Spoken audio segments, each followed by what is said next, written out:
Salut, c'était Voir, j'espère que tu vas bien. Aujourd'hui, je vais t'expliquer en une minute ce qu'il s'est passé dans la bande-annonce de la semaine. Alors reste bien jusqu'à la fin pour être au courant de tout. On tenait également à rappeler à toutes celles et ceux qui ne le savaient pas encore, vous disposez d'un lien vers la bande-annonce officielle de Demain nous appartient juste en dessous de cette vidéo dans la description. Alors n'hésitez pas à les voir juste après cette vidéo. C'est parti.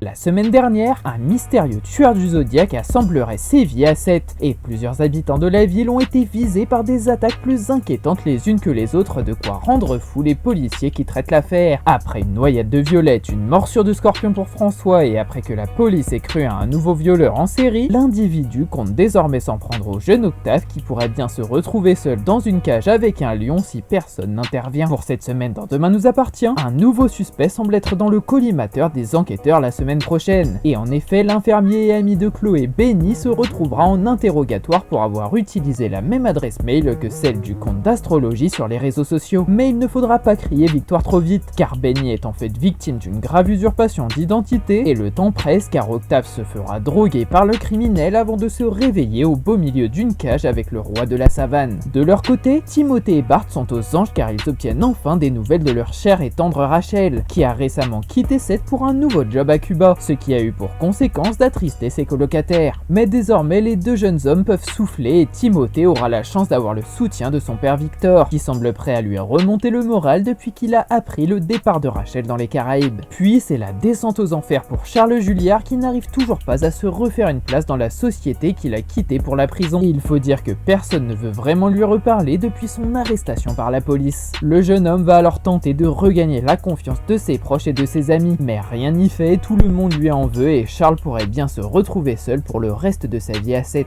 La vidéo explicative est terminée, j'espère qu'elle t'a plu, si c'est le cas n'hésite pas à déposer ton like et éventuellement à t'abonner pour suivre les prochaines vidéos. Salut!